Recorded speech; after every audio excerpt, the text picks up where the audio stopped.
নমস্কার বন্ধুরা, welcome to প্রমূর্তস আর্থ। আমি প্রমূর্ত, আমার মাম্মা সায়নী নিয়ে আসছি আপনাদের সামনে একটা ভ্রমণ কাহিনী। আজ 23 মে। সকাল থেকে আমার আনন্দের শেষ নেই, কখন যে বিকেলটা আসবে। অবশেষে না ঘুমিয়ে মাম্মাকে ফাঁকি দিয়ে বিকেলটা চলেই এলো। এবারে আমাদের ডেস্টিনেশন ইস্ট সিকিম। আমি, মাম্মা আর পাপা রয়্যাল ট্যুর কলকাতা থেকে রোহিত আঙ্কেলের সাথে উত্তরবঙ্গ এক্সপ্রেসে রওনা দিলাম। দেখতে দেখতে আমরা এনজিপি পৌঁছে গেলাম। এনজিপিতে পূর্ব নির্ধারিত গাড়িতে করে আমরা রওনা দিলাম। রওনা দেওয়ার কিছুক্ষণ পরই এই দেখুন সেবক কালী মন্দিরের সামনে আমরা পৌঁছে গেছি। সেবক কালী মন্দিরের সামনে এখন পুজো দিতে দেয় না, সেইভাবে গাড়ি দাঁড় করিয়ে গাড়ি দূরে পার্কিংয়ে রেখে এসে পুজো দিতে হয়। সেবক কালী বাড়িতে প্রণাম করে আমরা সামনের দিকে এগিয়ে চলতে শুরু করলাম। মনের মধ্যে দারুণ উত্তেজনা। বেড়ানো তো আমার রক্তমজ্জায় মিশে আছে এবং সেটা আমার ছেলের মধ্যেও চলে এসেছে। আমরা তিস্তা নদীকে পাশে রেখে সামনের দিকে এগিয়ে চললাম। তিস্তা নদীর এবারের রূপটা অন্যরকম ছিল। প্রচণ্ড ঘোলাটে জল দেখলাম। আমরা লীলামানি রেস্টুরেন্টে সবাই মিলে ব্রেকফাস্টের জন্য নেমেছিলাম। তারপরে আবারও এগিয়ে চললাম।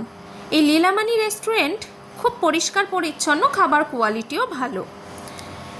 তিস্তা নদীর এবারের রূপটা একটু অন্যরকম দেখলাম। বর্ষাকাল ছিল, বর্ষাকালে বর্ষার জলের জন্য নাকি জানি না প্রচণ্ড ঘোলাটে জল। তিস্তার যে একটা সবুজ নীলচে জল, নীলচে সবুজ রঙের জল, সেটা এবার কিছুটা মিস করলাম। এক এক জায়গায় তিস্তা নদীতে জলের পরিমাণ এত বেশি, সেখানটা দেখলে সত্যিই ভয়ঙ্কর লাগছে। এই ত্রাসের নদী সম্পর্কে আমরা তো সবাই জানি।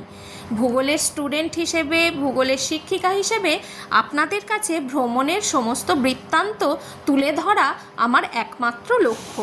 এবারের যে উদ্দেশ্য আমাদের যাত্রা, সেটা হচ্ছে ইস্ট সিকিম যাত্রা।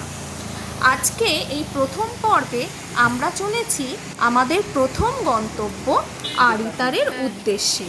আরিতার হলো ভারতের সিকিম রাজ্যের পাকিয়াং জেলায় অবস্থিত একটি চমৎকার পাহাড়ি অঞ্চল।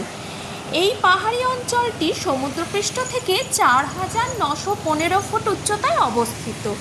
গ্যাংটক থেকে এর দূরত্ব প্রায় 63 কিলোমিটার, আর এনজেপি থেকে এর দূরত্ব 3 ঘন্টা 48 মিনিট, অর্থাৎ 107 কিলোমিটার রাস্তা আপনাকে অতিক্রম করতে হবে। রাস্তায় যেতে যেতে কিছু প্রাকৃতিক সৌন্দর্য দেখতে দেখতে আমরা এগিয়ে চললাম। যেদিকে তাকানো যায় সেদিকেই দিগন্ত বিস্তৃত তিস্তা। তিস্তা নদীর কোথাও রূপ খুব ভয়ঙ্কর, কোথাও বা শান্ত। এই প্রাকৃতিক মনোরম সৌন্দর্য দেখতে দেখতে আমরা কখন যে এই রাস্তা অতিক্রম করে নিয়েছি সেটা বুঝতেই যেন পারলাম না। মাঝে দু একবার নেমে আমরা কিছু ভিউ পয়েন্ট থেকে কিছু পাহাড় এবং এই নদীর প্রাকৃতিক সৌন্দর্য অবলোকন করতে শুরু করলাম। মাঝে আমরা 2 জায়গায় নেমেছিলাম। এবার আমাদের যে গন্তব্য সেই কথায় আসি। এবারের ভ্রমণটা আমাদের ইস্ট সিকিম। এই ইস্ট সিকিমে আমরা কোথায় কোথায় থাকবো সেটা প্রথমে বলে নিই। প্রথম আরিটার, পদমচেন, আরিটার, লুংচক, এই হচ্ছে আমাদের থাকার জায়গাগুলো।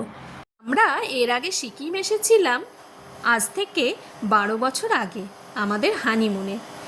এবারে ইচ্ছা ছিল ছোট্ট খুদেকে নিয়ে আমরাও যে জায়গাগুলো দেখিনি সেগুলো দেখব বলে। এই যে এই জায়গা থেকে একদিকে চলে যাচ্ছে কালিম্পং, একদিকে আমরা চলে যাচ্ছি সিকিমের দিকে।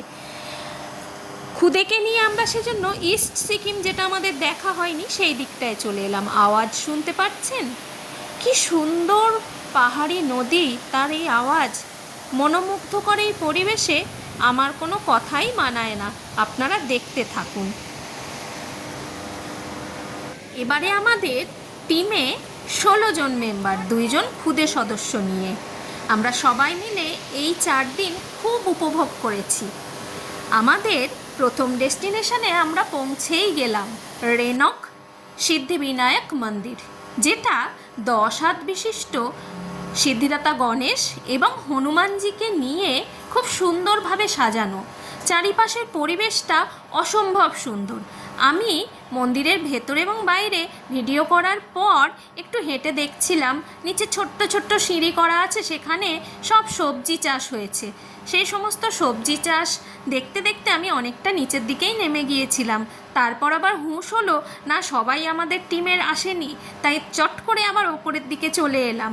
আপনারা যারা ভাবেন যে আমরা ভ্রমণ করতে যাব, কোনো ট্রাভেল এজেন্সি ভালো পাচ্ছি না, যে ট্রাভেল এজেন্সির মাধ্যমে গেলে নির্বিঘ্নে খুব সুষ্ঠুভাবে আনন্দ সহকারে বিশ্বাসযোগ্য ট্রাভেল এজেন্সি, যেখানে আপনাদের কোনো অসুবিধেই হবে না, তো আমি এক কথায় আপনাদের সাজেস্ট করব রয়্যাল ট্যুর কলকাতার সাথে আপনারা যেতেই পারেন। এবং রোহিতদার ব্যবহার, এই প্রথমবার গিয়েই আমাদের সাথে এক বন্ধুর সম্পর্ক তৈরি হয়ে গেছে এবং বন্ধুস্থানীয়ভাবে থেকেই তিনি তার গেস্টদের জন্য কি মারাত্মকভাবে ডেডিকেটেড সেটা বলে বোঝানো যাবে। পরবর্তী পর্বতে ওনার ডেডিকেশনের লেভেলটা কতটা সেটা বোঝাতে পারবো আশা করি। এখন আমরা চলেছি আরিটারের উদ্দেশ্যে, আর বেশিক্ষণ সময় লাগবে না, এবার আমরা পৌঁছেই যাব। রাস্তা নাকি পাহাড়ের শেষ বোঝাই যাচ্ছে না, রাস্তা কিন্তু খুব ভয়ঙ্কর, তার সাথে প্রাকৃতিক পরিবেশ সেই রকম লেভেলেরই সুন্দর। চলুন আমরা এগিয়ে চলি প্রাকৃতিক দৃশ্য দেখতে দেখতে।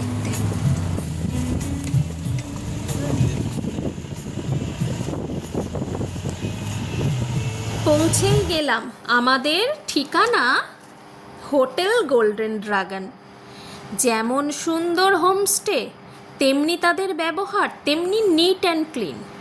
এটা হচ্ছে রিসেপশন এরিয়া। রিসেপশন এরিয়া থেকে এগিয়েই বাঁদিকে কিচেন আছে। কিচেন থেকে সোজা আপনি যদি দেখেন পাহাড়ের ভিউ, প্রতিটা ভিউ রুম খুব সুন্দর, ব্যালকানি সহ খুব সুন্দর। এটা ডাইনিং প্লেস, ডাইনিং প্লেস থেকে কিচেন এই দিকটাতে ডান দিকে, আর বাঁ দিকে হচ্ছে ব্যালকনি। ব্যালকনি থেকে ভিউটা দেখুন, জাস্ট মারাত্মক লেভেলের ভিউ। ভিউটা জাস্ট দেখুন আর উপভোগ করুন। ঠান্ডা, আমরা যখন গেছিলাম খুব হাড় কাঁপানো ঠান্ডা ছিল না, খুব সুদিং ওয়েদার ছিল, খুব এনজয় করেছি আমরা। ওয়েদারটা এত ভালো ছিল যার জন্য আমরা খুব আনন্দ পেয়েছি।